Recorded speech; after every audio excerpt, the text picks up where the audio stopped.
हरि ओम तत्सत। सादर नमस्कार। आज हम लोग योग परिचय में हठ प्रदीपिका के कुछ अध्याय, हठ प्रदीपिका क्या है, उसका इस मानव जीवन में क्या उद्देश्य है इत्यादि सभी पढ़ेंगे। जैसा कि हम सभी को मालूम है कि हठ प्रदीपिका में 5 अध्याय हैं, तो आज इन 5 अध्याय को हम लोग देखेंगे। अभी तक जो हम लोगों ने योग सूत्र देखे, चाहे वह महर्षि पतंजलि के हों या भगवत गीता का ज्ञान हम लोगों ने देखा, तो ये सब योग के संदर्भ में ही जाने हैं।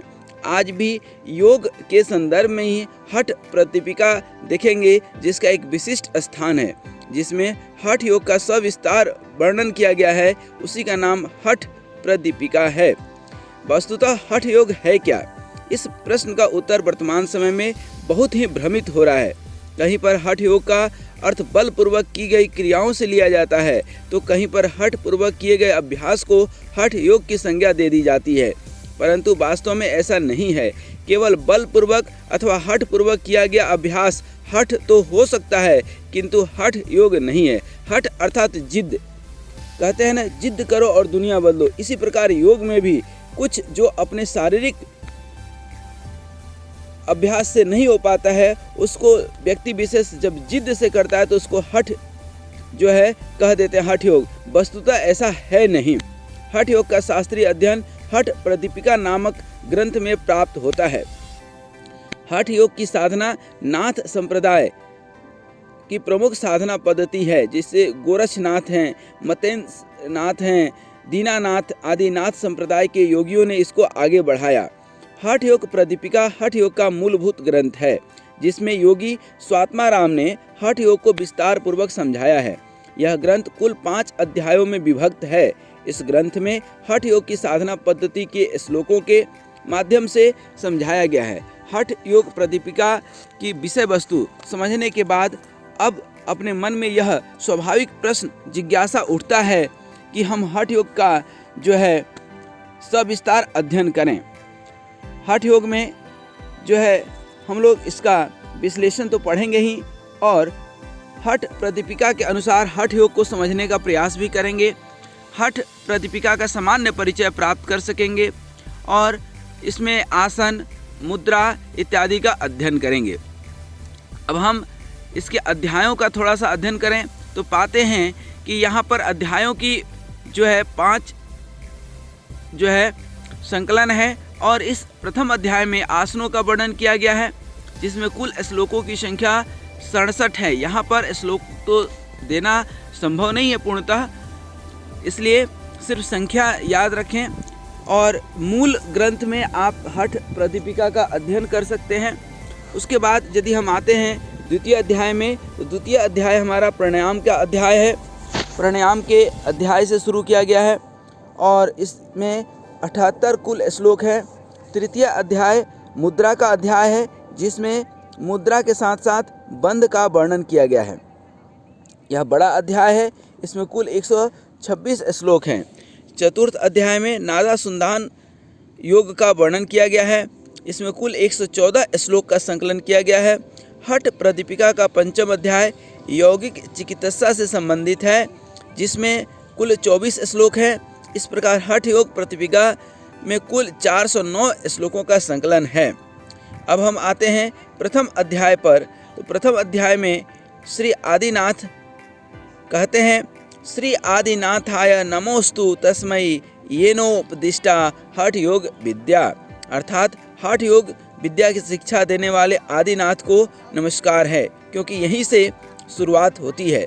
योगी स्वात्माराम हठ योग के महत्व पर प्रकाश डालते हुए कहते हैं कि राजयोग के उच्चतम शिखर को प्राप्त करने की इच्छा रखने वाले अभ्यासियों के लिए यह हठ विद्या सीढ़ी के समान है, परंतु साधक को इस विद्या को अत्यंत गोपनीय रखना चाहिए, क्योंकि गुप्त रखने पर यह विद्या शक्तिशालिनी होने लगती है, जबकि प्रकट होने पर यह शक्तिहीन हो जाती है। हठ प्रदीपिका के प्रथम अध्याय में आगे हठ योग के अभ्यास हेतु उचित स्थान का वर्णन किया गया है। योगी स्वात्माराम जी कहते हैं, स्थान एकांत होना चाहिए, देश धार्मिक होना चाहिए, ऐसा स्थान जो सभी उपद्रवों से रहित हो। वहाँ पर एक कुटिया बनाकर रहना चाहिए। इस प्रकार की कुटिया में रहकर साधक को विषयों से मुक्त होकर गुरु के द्वारा बतलाए मार्ग के अनुसार अभ्यास करना चाहिए। निरंतर अभ्यास करते रहने पर भी यदि साधक को साधना में सफलता प्राप्त नहीं होती है तो इसका कारण योगी स्वात्माराम जी बाधक तत्वों को बतलाते हुए कहते हैं, अत्याहार प्रयासश्च प्रजल्पो नियमग्रह जन संगश्च लौल्यम च षड्भिर्गो विनश्यति। अर्थात अधिक भोजन, अधिक श्रम, अधिक बोलना, नियम पालन न करना, अधिक जनसंपर्क तथा मन की चंचलता, ये 6 योग साधना में बाधक तत्व हैं। हठ प्रदीपिका में पुनः कहा गया है, उत्साहात साहसा धैर्य तत्वज्ञानश्च निश्चयात जन संग परित्यागात षड्भिर्गः प्रसिद्ध्यति। उत्साह, साहस, धैर्य, तत्वज्ञान, संकल्प, जन संग परित्याग, यह 6 योग साधना में साधक तत्व हैं, अर्थात सहायक तत्व हैं। इस तरह से स्वात्माराम जी 6 योग साधना में बाधक तत्व बतलाए हैं और ठीक 6 ही योग साधना में सहायक तत्व भी बतलाए हैं। वह जो है बाधक तत्व कौन कौन से हैं? अधिक भोजन कर लेना, अधिक मेहनत करना, मेहनत भी एक लिमिट में ही करना चाहिए, अधिक बोलना, यह भी नुकसान करता है, मौन व्रत का धारण करना जो है सहायक होता है, नियम का पालन करना, अधिक जन संपर्क, ये सब जो है बाधक तत्व है। वहीं पर उत्साह, कोई भी कार्य में उत्साह सफलता तक ले जाती है। साहस होना चाहिए कि हाँ हम कर सकते हैं। धैर्य, कई बार सफलता मिलने में देर लगती है, इसलिए धैर्य का होना भी अति आवश्यक है। तत्व ज्ञान, बिना ज्ञान का जो है योग जो है कई बार निष्फल हो जाता है। संकल्प कि हाँ हमें यह करना है। और जन संग परित्याग, ज़्यादा लोगों के बीच में नहीं रहना चाहिए, यह सहायक तत्व हैं। अब आगे बढ़ें तो हठ प्रदीपिका में हठ योग साधना के 4 अंग आसन, प्राणायाम, मुद्रा, नादानुसंधान का वर्णन किया गया है।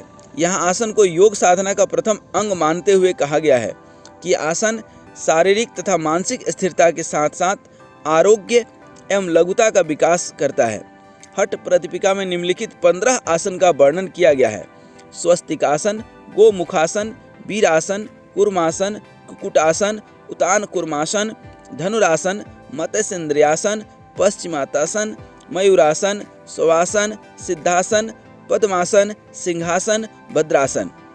इन सभी आसनों का एक संक्षेप वर्णन तो है यहाँ पर, फिर भी यह मेरा व्यक्तिगत राय है कि किसी योग शिक्षक के सानिध्य में ही इन आसनों का जो है अभ्यास करना चाहिए या सीखना चाहिए।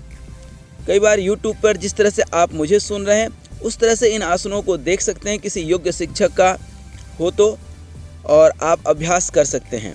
स्वस्तिकासन, दोनों पैरों के तलवों को एक दूसरे के विपरीत घुटने और जंघाओं के बीच अच्छी तरह स्थापित करना तथा शरीर को सीधा रखकर संतुलित रूप से बैठने का नाम ही स्वस्तिकासन है।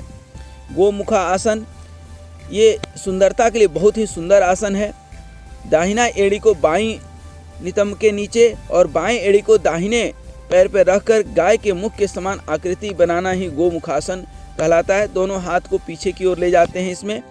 वीरासन, एक पैर और दूसरे पैर को भी जंघा नितंब के साइड में रख करके और नितंब को जमीन पर रख देना ही वीरासन कहलाता है। कूर्मासन, दोनों पैर के एड़ी पर गुदा को रखकर अर्थात एड़ियों से गुदा को दबाते हुए पैरों के अग्रभाग को उसे बाहर की ओर फैलाना कूर्मासन कहलाता है।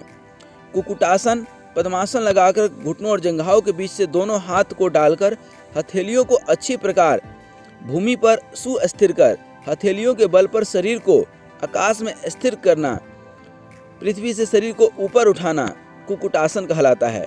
उतान कूर्मासन, इसके लिए पूर्व में बतलाई गई विधि के अनुसार पहले कुक्कुटासन में स्थित हो जाएं, तत्पश्चात दोनों हाथ से गले को पकड़कर कछुए के समान चित लेट जाना उतान कूर्मासन कहलाता है। पेट के बल लेटकर दोनों पैर के अंगूठों को दोनों हाथों से पकड़कर कानों तक खींचकर शरीर को धनुष के समान आकार देना धनुरासन कहलाता है। मत्स्येंद्रियासन, दाहिने पैर को बाईं जंघा के मूल में रखकर बाएं पैर को दाहिने घुटने के बाहर घेरते हुए शरीर को ऐंठन देकर मोड़ते हैं तथा विपरीत हाथों से दोनों पैर को पकड़कर स्थिर होना यह मत्स्येंद्रियासन कहलाता है। पश्चिमोत्तासन, दोनों पैरों को भूमि पर दंड के समान फैलाते हुए दोनों हाथों से पैरों के अंगूठे को पकड़ते हुए घुटनों पर मस्तक को लगाना पश्चिमोत्तासन कहलाता है। मयूरासन, दोनों हाथों को हथेलियों को भूमि पर अच्छी प्रकार स्थापित करते हुए दोनों कहनियों को नाभि के दोनों ओर लगाकर शरीर को दंड के समान सीधे आकाश में उठाना ही मयूरासन कहलाता है। शवासन, भूमि पर 100 के समान पीठ के बल लेट जाना और मन को तन से जोड़ देना शवासन कहलाता है। सिद्ध आसन, एक पैर की एड़ी को सिवनी नाड़ी में अच्छी प्रकार लगाकर दूसरे पैर को शीशन के ऊपर दृढ़ता से रखते हैं तथा ठुड्डी को हृदय प्रदेश पर स्थापित करते हुए भूमध्य दृष्टि होकर निश्चल रूप से बैठना सिद्धासन कहलाता है। पद्मासन, बाईं जंघा के ऊपर दाहिना पैर तथा दाहिने जंघे के ऊपर बाएं पैर को स्थापित करते हुए दोनों हाथों को पीठ पीछे ले जाते हुए दाहिने हाथ से दाहिने पैर का अंगूठा एवं बाएं पैर से बाएं हाथ के अंगूठे को दृढ़ता से पकड़ते हुए ठुड्डी को हृदय प्रवेश में स्थापित करना पद्मासन कहलाता है। सिंहासन, दोनों एड़ियों को अंडकोश के नीचे सिवनी नाड़ी के दोनों ओर बाईं एड़ी को दाहिने तथा दाहिने एड़ी को बाईं ओर लगाना सिंहासन कहलाता है। भद्रासन, दोनों एड़ियों को अंडकोश के नीचे सिवनी नाड़ी के पास रखें। इसमें बाईं एड़ी को सिवनी नाड़ी के बाएं भाग में तथा दाहिने एड़ी को सिवनी भाग दाहिने में भाग में रखकर दोनों पैरों को अग्रभाग को अच्छी प्रकार से पकड़कर स्थिर होना भद्रासन कहलाता है। इसे सिद्ध योगी गोरक्षासन भी कहते हैं। हठ प्रदीपिका में इस तरह से ये 15 आसन हो गए। इन 15 आसनों का चित्र भी यहाँ पर है, तो आप इनकी सहायता ले सकते हैं। हठ प्रदीपिका में स्वात्मा राम जी ने इन 15 आसनों का वर्णन करने के बाद प्राणायाम पर प्रकाश डालते हैं। प्राणायाम अर्थात प्राण का आयाम, और प्राणायाम के अभ्यास से पूर्व कुछ विशेष बिंदुओं का स्पष्ट करते हुए वो कहते हैं, ब्रह्मचारी मिताहारी त्यागी योग परायणः अब्दा दुर्वह भवेत सिद्धो नात्रा कार्य विचारणा। अर्थात जिसने ब्रह्मचर्य का पालन किया हो, मिताहारी हो, त्यागी हो, ऐसा साधक 1 वर्ष या उससे कुछ अधिक समय में सिद्धि प्राप्त कर लेता है। हठ प्रदीपिका में आहार पर प्रकाश डालते हुए मिताहार का वर्णन करते हुए कहते हैं, सुनिग्ध मधुरा आहार अच्युतर अर्थार्ष विवर्जितः भुज्यते शिव संप्रीत्यै मिताहार स उच्यते। सुस्निग्ध मधुर भगवान को अर्पित किया हुआ अपने पूर्ण आहार के चतुर्थांश से भी कम खाना मिताहार कहलाता है। एक योग साधक को अपने लिए पथ्य और अपथ्य आहार का वर्णन भी हठ प्रदीपिका के इस उपदेश में किया गया है।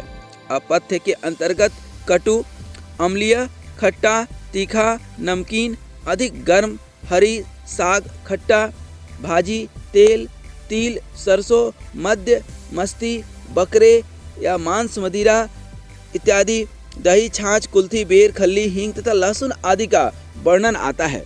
इसके साथ साथ फिर से गर्म किया हुआ रूखा, अधिक नमक अथवा खटाई वाला भोजन भी अपथ्य के अंतर्गत रखा गया है। हठ प्रदीपिका में पथ्य भोजन का वर्णन करते हुए कहा गया है कि साबुत जो भोजन है उसको तो खाना ही खाना चाहिए, और इसके साथ ही गेहूं, चावल, जौ, साठी चावल जैसे सुपाच्य भोजन, जो अन्न, दूध, घी, खाड़ जिसको बोलते हैं, माखन, मिश्री, मधु, सौंठ जिसको बोलते हैं कई बार, परवल जैसे फल, जीवंती, बथुआ, चौलाई का साग, मेघनाथ, पुनर्नमा आदि 5 प्रकार के साग, मूंग तथा वर्षा का जल योग साधकों के लिए पथ्य है। पुष्टिकारक, सुमधुर, स्निग्ध तथा गाय के दूध की बनी वस्तुओं का सेवन करना चाहिए। योग साधक को हठ प्रदीपिका का प्रथम अध्याय यहाँ पर पूर्ण होता है, जिसमें कि हम लोगों ने आसन का देखे, और प्राणायाम के पहले मिताहार और कुछ जीवन दर्शन की किस तरह से भोजन और क्या क्या करना चाहिए, ये हम लोगों ने अभी देखा। जब द्वितीय अध्याय में प्रवेश करते हैं तो इसमें प्राणायाम का अभ्यास पर जोर दिया गया है। स्वात्मा राम जी उपदेश करते हुए कहते हैं कि आसन का अभ्यास हो जाने पर इंद्रियों को नियंत्रण में रखकर उपयुक्त आहार लेते हुए साधक गुरु निर्देशन में प्राणायाम का अभ्यास करे। चले वाते चलम चीतम निश्चले निश्चलम भवेत योगी स्थाणुत्मापनोति ततो वायुम निरोधयेत। यहाँ पर प्राणायाम के महत्व पर प्रकाश डालते हुए कहा गया है कि वायु के चलायमान होने पर चित्त की चंचलता पर जो है रोक लगाना चाहिए। वायु के निश्चल होने पर चित्त भी स्थिर हो जाता है। अतः योगी पुरुष को स्थिरता प्राप्त करने के लिए प्राणायाम का अभ्यास अवश्य ही करना चाहिए। यदि शरीर में स्थित नाड़ियां मलों से भरी होती है तो इन नाड़ियों में प्राण का प्रवाह भली भांति नहीं हो सकता। अतः साधक को प्राणायाम के अभ्यास से पूर्व नाड़ियों को शुद्ध करना चाहिए। नाड़ी शुद्धि के लिए उपदेश करते हुए कहा गया है कि पद्मासन में बैठकर साधक को चंद्र नाड़ी अर्थात बाईं नासिका से श्वास को अंदर भरना चाहिए तथा यथाशक्ति श्वास को रोककर सूर्य नाड़ी अर्थात दाहिने नासिका से श्वास को छोड़ना चाहिए। पुनः सूर्य नाड़ी से श्वास को खींचकर अंदर भरकर रोकना चाहिए तथा चंद्र नाड़ी से श्वास को जो है छोड़ना चाहिए। यह अभ्यास बार बार करने से शरीर में स्थित नाड़ियां शुद्ध हो जाती है। हठ प्रतिपिका के आगे के श्लोकों में 8 प्रकार के प्राणायामों का उल्लेख किया गया है तथा इन्हें अष्टकुंभक की संज्ञा दी गई है।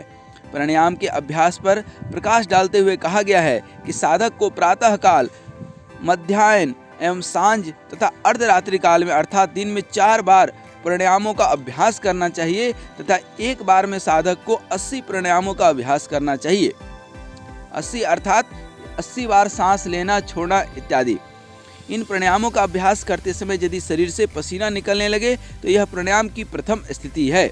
यदि शरीर में कंपन होने लगे तो यह प्राणायाम की मध्यम स्थिति है तथा प्राणायाम की उच्च स्थिति में प्राण का संचरण ब्रह्म रंध्र में होने लगता है अर्थात मस्तिष्क के सबसे ऊपरी भाग जहाँ पर सहस्त्रार्थ चक्र कहते हैं। इन प्राणायामों के अभ्यास की सावधानियों के विषय में हठ प्रतिपिका में कहा गया है कि जैसे सिंह, हाथी, बाघ आदि धीरे धीरे बस में लाए जाते हैं, ठीक उसी प्रकार प्राणायाम के अभ्यास से प्राण वायु को धीरे धीरे बस में करना चाहिए, क्योंकि उचित विधि से प्राणायाम का अभ्यास करने से सभी रोगों का नाश होता है, जबकि गलत प्रकार के प्राणायाम के अभ्यास से वायु संबंधित रोग जैसे हिचकी, दमा, खांसी, सिर, कान और आंखों में पीड़ा तथा अन्य रोगों की उत्पत्ति होने लगती है। अतः साधक को उचित रीति से ही प्राणायाम का अभ्यास करना चाहिए। हठ प्रतिपिका में शरीर की स्थूलता एवं शरीर में कफ की अधिकता होने पर 6 शोधन क्रियाओं के अभ्यास का उपदेश करते हुए कहा गया है। धौतिर्बस्ति स्थता नेति स्त्राटकम नौलिकम तथा कपाल भातिश्चैतानि षट्कर्माणि प्रचक्षते। अर्थात धौति, बस्ती, नेति, त्राटक, नौली एवं कपाल भाति यह 6 शोधन क्रिया कहे गए हैं। यूँ तो ये 6 के भी विभिन्न अलग अलग विभाग हैं और यह विस्तार से वर्णन किया जा सकता है, परंतु जो हमारा आज का विषय वस्तु है यह संक्षेप में हठ प्रतिपिका का अध्ययन हम लोग कर रहे हैं, जैसा कि आपको मालूम है। अतः यहाँ भी संक्षेप में ही हम लोग समझें कि धौती अर्थात इसमें क्या करते हैं कि 4 अंगुल के ठीक सूती कपड़े, लंबे कपड़े लगभग यह 15 से 20 फीट का रहता है, उसको जल में भिगोकर गुरु के माने योग शिक्षक के निर्देशानुसार धीरे धीरे निगलते हैं तथा पुनः इसे धीरे धीरे बाहर निकालते हैं। यह अभ्यास धौती क्रिया कहलाती है। इस धौती क्रिया से खांसी, दमा, तिल्ली, कुष्ठ तथा अन्य 20 प्रकार के कफ संबंधी रोग नष्ट हो जाते हैं। बस्ती, इस अभ्यास के लिए ऐसे स्थान का चयन करना चाहिए जहां नाभि पर्याप्त साफ स्वच्छ जल हो। किसी नदी या आजकल जो टब वगैरह होता है उसमें यह अभ्यास कर सकते हैं। इस जल में स्थित होकर गुदा में एक नली डालकर उत्कट आसन करते हुए तथा गुदा को संकुचित करते हुए गुदा की सफाई की क्रिया बस्ती क्रिया कहलाती है। इस बस्ती क्रिया के अभ्यास से पेट में वायु को गोला बनना, तिल्ली, जलोदर तथा वात, पित्त, कफ जन्य दोष नष्ट हो जाते हैं। नेति क्रिया के लिए जो है सूत्र से तैयार की हुई चिकनी तथा लंबी रस्सी को नासिका से डालकर बाहर निकाला जाता है। एक नासिका में डालते हैं, दूसरे से निकालते हैं, या कई बार नासिका को मुंह से निकालते हैं, नासिका में डालकर मुंह से, या मुंह में डालकर, उल्टा तो नहीं हो पाता है, नासिका से डालकर मुंह में ये आसानी से आ जाता है। इसे नेति क्रिया का अभ्यास कपाल प्रदेश अर्थात मस्तिष्क को शुद्ध करता है तथा दिव्य दृष्टि प्रदान करता है। त्राटक में दृष्टि को स्थिर रखते हुए सूक्ष्म लक्ष्य को तब तक एकाग्र पूर्वक देखना चाहिए जब तक आंखों से आंसू न निकलने लगे। यह त्राटक क्रिया कहलाती है। इसमें किसी सूक्ष्म लक्ष्य के जगह पर ज्योतिर्भी कोई दीपक को जला करके सुबह के ब्रह्म मुहूर्त में 2:30-3 बजे आप कर सकते हैं। यह त्राटक क्रिया नेत्र रोगों को दूर करती है। यह मैं काफ़ी करता हूँ कई बार। तो इसमें पलक झपकाना जो है निरीह है, पलक नहीं झपकाते हुए जितना देर हो सके देखना चाहिए। इससे नेत्र रोग दूर होते हैं, माइग्रेन बिल्कुल ख़त्म हो जाता है, तंद्रा एवं आलस्य आदि नहीं आने देती है। जब नौली क्रिया की बात करते हैं तो इसमें खड़े होकर कंधों को थोड़ा आगे की ओर झुकाकर उदर को दाहिनी से बाईं ओर तथा बाएं से दाईं ओर घुमाना होता है। इस नौली क्रिया का अभ्यास जठराग्नि प्रदीप्त कर पाचन क्रिया को तीव्र करती है। जिनको भूख नहीं लगता है इत्यादि, ये बहुत जो है फलदायी होता है। कपालभाति लोहार की धौंकनी के समान तेजी से श्वास को बाहर निकालते हैं और पेट को अंदर भरने की क्रिया ये बार बार करते ही आधा घंटा तक किया जा सकता है।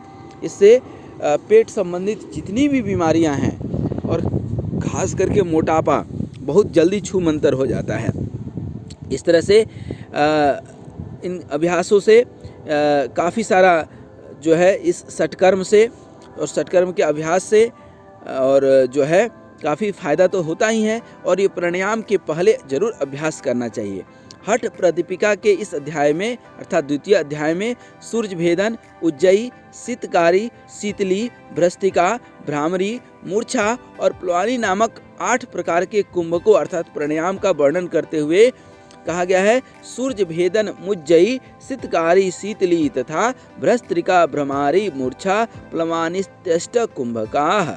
अर्थात सूर्य भेदन किसी भी ध्यानात्मक आसन में स्थित होकर दाहिनी नासिका से श्वास को अंदर भरना और भरकर रोकना तथा बाईं नासिका से श्वास बाहर छोड़ देना सूर्य भेदी प्राणायाम कहलाता है। उज्जयी प्राणायाम मुख को बंद करते हुए दोनों नासिकाओं से वायु को मधुर ध्वनि के साथ अंदर ग्रहण करना तथा बाईं नासिका से श्वास छोड़ना उज्जयी प्राणायाम कहलाता है।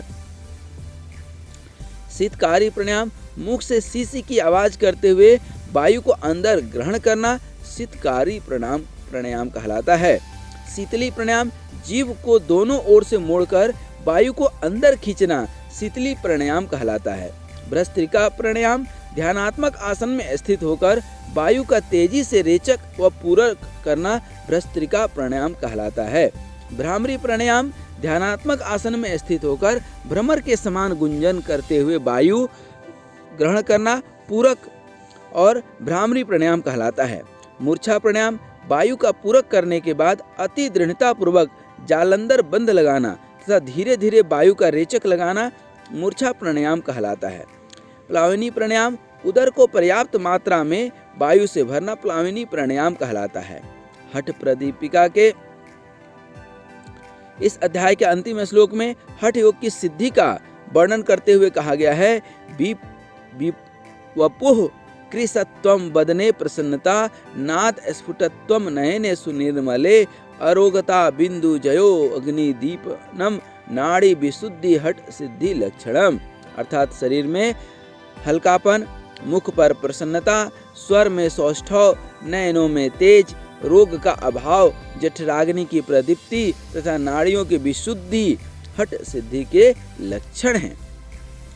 अब हम लोग प्रवेश करते हैं अर्थात प्राणायाम के अभ्यास के बाद हम लोग प्रवेश करते हैं तृतीय अध्याय में, जहाँ पर मुद्राओं का वर्णन आता है। इसका प्रारंभ कुंडलिनी जागरण के साथ होता है। कुंडलिनी के जगने से सभी चक्र तथा सभी ग्रंथियां जागृत हो जाती है। इस कुंडलिनी को जगाने के लिए योग साधक को मुद्राओं का अभ्यास करना चाहिए।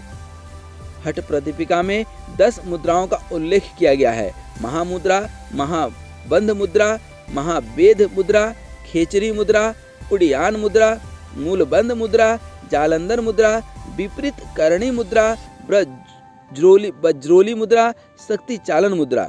इन मुद्राओं का भी यहाँ पर सचित्र वर्णन है, परंतु यह ज़्यादा अच्छा होगा कि आप किसी योग्य शिक्षक के निगरानी में अभ्यास करें। महामुद्रा, बाएं पैर के एड़ी से सिवनी नाड़ी को दबाते हुए दाहिने पैर को फैलाकर उसे दोनों हाथों से दृढ़ता पूर्वक पकड़ना तथा वायु का अंतः कुंभक करना महामुद्रा कहलाती है। महाबंध मुद्रा, बाएं पैर की एड़ी को सिवनी नाड़ी में लगाते हुए दाहिने पैर को बाईं जांघ पर रखते हुए तथा बाईं वायु को पूरक करते हुए जालंधर बंध लगाते हुए मूल बंध का अभ्यास करना महाबंध मुद्रा कहलाती है।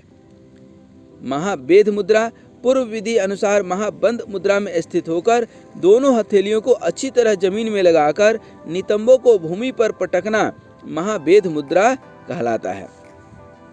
खेचरी मुद्रा, जीभ को उल्टाकर कपाल कुहर में प्रविष्ट कराना खेचरी मुद्रा कहलाता है। उड्डयन मुद्रा, उदर को नाभि के ऊपर नीचे और पीछे की ओर ले जाना खींचना उड्डयन मुद्रा कहलाती है।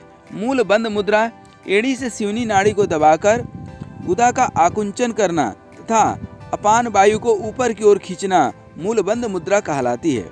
जालंधर बंध मुद्रा, कंठ को संकुचित करते हुए गर्दन को नीचे की ओर झुकाकर ठुड्डी को दृढ़ता पूर्वक नीचे से स्थापित करना जालंधर बंध मुद्रा कहलाती है। विपरीत करणी मुद्रा, नाभि को ऊपर अर्थात सूर्य मंडल ऊपर तथा तालु के नीचे अर्थात चंद्रमंडल नीचे की ओर करना विपरीत करणी मुद्रा कहलाती है। वज्रोली मुद्रा यानी योनि मंडल का भली भांति आकुंचन करना वज्रोली मुद्रा कहलाती है। शक्ति चालन मुद्रा, सोई हुई कुंडलिनी शक्ति को जागृत करने वाला अभ्यास शक्ति चालनी मुद्रा कहलाती है। इसके लिए वज्रासन में बैठकर दोनों हाथों से दोनों पैरों के टखनों को दृढ़ता पूर्वक पकड़ते हुए कंध को जोर से दबाते हुए यह अभ्यास शक्ति चालन मुद्रा कहलाती है।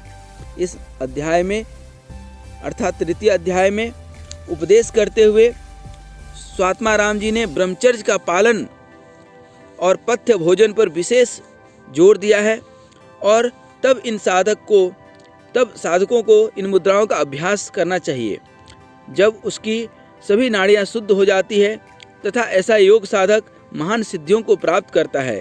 इसी उपदेश के साथ यह तृतीय अध्याय यहाँ पर संपूर्ण होता है। चतुर्थ अध्याय में परम गुरु भगवान शिव को नमस्कार करते हुए समाधि पर प्रकाश डाला गया है। समाधि पर प्रकाश डालते हुए कहा गया है कि जैसे नमक पानी में मिल जाने से एक रूप हो जाता है, वैसे ही मन और आत्मा की एक रूपता समाधि कहलाती है। साधक को कुंडलिनी शक्ति जागृत होने पर तथा प्राण का प्रवाह सुषुम्ना में होने पर साधक सहज रूप में समाधि की अवस्था को प्राप्त करता है तथा समाधि प्राप्त साधक मोक्ष पद का अधिकारी होता है। इस अध्याय का दूसरा मुख्य विषय नादानुसंधान है। योगी साधक जब अपनी साधना की उच्च अवस्था को प्राप्त होता है तो वह विभिन्न नादों को सुनने में सक्षम हो जाता है। नादानुसंधान की निम्नलिखित 4 अवस्थाओं का वर्णन किया गया है। आरंभ अवस्था, घट अवस्था, परिचय अवस्था, निष्पत्ति अवस्था। आरंभ अवस्था, इस अवस्था में ब्रह्म ग्रंथि के भेदन के फलस्वरूप आनंद का अनुभव होता है तथा झा झा रूप अनाहत शब्द सुनाई देता है। घट अवस्था, इस अवस्था में योगी के आसन दृढ़ होने पर विष्णु ग्रंथिका का भेदन होता है तथा परमानंद का सूचक भेरी एवं अघात जन्य शब्द सुनाई देते हैं। परिचय अवस्था, इस अवस्था में ब्रह्म मध्य आकाश में ढोल की ध्वनि जैसा नाद सुनाई देता है। निष्पत्ति अवस्था, इस अवस्था में रुद्र ग्रंथि का भेदन होता है तथा साधक को अच्छी तरह मिलाए हुए स्वर वाले वीणा का झंकृत शब्द सुनाई देता है। हठ प्रदीपिका के इस अध्याय में उपदेश करते हुए साधक को इन नादों में मन लगाना चाहिए तथा इनकी सूक्ष्म से सूक्ष्मतम अवस्था को ग्रहण करना चाहिए, क्योंकि इन नादों में लगा हुआ चित्त शांत अवस्था को प्राप्त होता है तथा आगे चलकर समाधि को प्राप्त करता है। इसी उपदेश के साथ यह चतुर्थ अध्याय यहाँ पर संपन्न होता है। जब पंचम अध्याय में प्रवेश करते हैं तो यहाँ पर चिकित्सा संबंधी बात होती है। यहाँ पर 25 श्लोक है। प्रमादि युज्यते यस्तु वातादिस्तस्य जायते तद दोषस्य चिकित्सार्थ गतिर वायो निरूपयते। अर्थात जो योग साधक अभ्यास में भूल करता है उसके शरीर में वात, पित्त, कफ जन्य रोग उत्पन्न होते हैं। यहाँ पैर के पंजे से लेकर नाभि तक का स्थान वायु का स्थान, नाभि से लेकर हृदय तक पित्त का स्थान तथा हृदय प्रदेश से ऊपर तक कफ धातु का स्थान कहा गया है। यहाँ उपदेश किया गया है कि जब गलत मार्ग से वायु पित्त प्रदेश में जमा होता है तब विभिन्न प्रकार के दर्द उत्पन्न होते हैं। ऐसी अवस्था में शरीर के अंगों में तेल मालिश करना चाहिए तथा गर्म पानी से स्नान करना चाहिए। गर्म मतलब गुनगुना। जब वायु कफ प्रदेश में जमा होकर गांठ बनाती है तब हृदय रोग, खांसी तथा श्वास रोग पैदा होता है। ऐसी अवस्था में कुंभक का अभ्यास करने से ये रोग दूर होते हैं। इस अध्याय में सभी दोषों को शांति के लिए प्राणायाम के अभ्यास का उपदेश किया गया है तथा रोगों को चिकित्सा के लिए आयुर्वेद शास्त्र के अनुसार यत्नपूर्वक प्रयास करने की निर्देश दिया गया है। इस तरह से यह हठ प्रदीपिका नामक जो स्वात्माराम जी द्वारा लिखा गया ग्रंथ है वह यहाँ संपन्न होता है। इसमें आसन, प्राणायाम, षट कर्म, मुद्रा, नादानुसंधान का वर्णन किया गया है तथा योग साधक द्वारा इन सभी के अभ्यास का उपदेश किया गया है। इस ग्रंथ में इन सभी की विधि एवं लाभों पर प्रकाश डाला गया है। यह हठ योग का एक अत्यंत प्रमाणिक ग्रंथ है। इस ग्रंथ के प्रथम अध्याय में सर्वप्रथम 15 महत्वपूर्ण आसनों का वर्णन किया गया। फिर द्वितीय अध्याय में अष्ट कुंभकों के ऊपर प्रकाश डाला गया है और यहाँ पर कुंभकों के प्रकाश डालते हुए षटकर्म पर दिया गया है और यहाँ पर 10 लाभकारी मुद्राओं का वर्णन आता है। चतुर्थ अध्याय में प्रमुख रूप से नाद और नादानुसंधान, जिसको अनाहत ध्वनि भी कहते हैं, इस ग्रंथ में प्राण तत्व की साधना पर विशेष बल दिया गया है तथा प्राण के सुषुम्ना नाड़ी में संचरण होने पर इसके द्वारा चक्र भेदन का उपदेश किया गया है। ऐसे साधक को नाद सुनाई देने लगते हैं जिनका वर्णन चतुर्थ अध्याय में विस्तार पूर्वक किया गया है। इस नादानुसंधान की 4 अवस्थाओं का वर्णन आता है और इस प्रकार हठ प्रदीपिका का पंचम अध्याय चिकित्सा से संबंधित, जिसमें यौगिक चिकित्सा और आयुर्वेद के अनुसार शरीर को पूर्णतः स्वस्थ रखना, वात, कफ, पित्त को संतुलित रखना इत्यादि पर ध्यान दिया गया है। इस तरह से हठ प्रदीपिका का हम लोग यह अध्याय हम लोग देखे, जिसमें कि 5 अध्याय का सविस्तार वर्णन हम लोगों ने देखा। षट कर्म, 6 प्रकार के षट कर्म, धौती, नौली, त्राटक, कपालभाति इत्यादि हम लोगों ने देखा। 15 आसन देखे और 10 मुद्राओं को देखने के बाद अब हम लोग आज यहीं तक। अगले अध्याय में हम लोग घेरंड संहिता, फिर शिव संहिता और फिर महापुरुषों की जीवनी, जिनके मेहनत से, कार्य क्षमता से योग अपने उच्चतम ऊंचाई पर आज पहुंचा है, जनमानस में पहुंचा है और जन जन को स्वस्थ रखने में योग एक मुख्य भूमिका निभाते आ रहा है। उन सभी महापुरुषों की जीवनी देखेंगे। तो आज हम लोगों ने हठ प्रदीपिका जो स्वात्माराम जी के द्वारा लिखित है, वर्णित है, इसको आज हम लोगों ने देखा। इसमें फिर से एक बार बता दें कि 15 आसन और 10 मुद्रा और 4 अनाहत ध्वनि, षटकर्म इत्यादि शरीर शुद्धि, नाड़ी शुद्धि और पूर्ण स्वस्थ होकर के समाधि तक हम लोग पहुँचे थे। प्राणायाम इत्यादि देखते हुए आज यहीं तक। फिर हम लोग मिलेंगे अगले अध्याय घेरंड संहिता को पढ़ते हुए। हरि ओम तत्सत। सादर नमस्कार।